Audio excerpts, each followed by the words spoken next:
गण्या, काय झालं रे? आई, बाबा, मी तुमचे पैसे वेस्ट केलो. तुम्ही मला शिक्षणासाठी पैसे लावल्या. मी शिकून मोठा इंजिनियर, डॉक्टर बनीन असे स्वप्न पाहिल्या. पण मी तुमच्या स्वप्नांवर पाणी फिरलो आई. मी अभ्यास केलो, खूप केलो. बाबा, मी नाही करू शकलो. गण्या, असं हार मानू नकोस.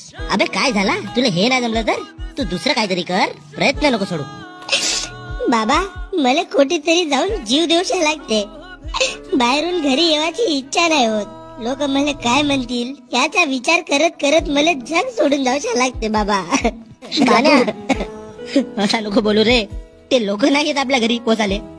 हा पाय, हा तुझा बाप आजताही तुझ्या माग पांडुरंगासारखा उभा आहे. तू हिम्मत नको खचू पोरा.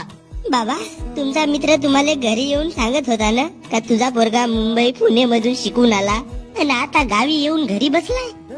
आई, बाबा, मी बहुत डिप्रेशन मध्ये गेलो आहो. मी मरून जाईल यार.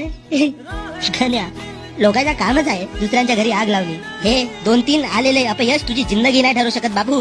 तू उठ गण्या, पुन्हा मेहनत कर. असा काय कर का हेच 4 लोक तुला खांद्यावर घेतील. प्रेत बनून नाही तर आदर्श म्हणून.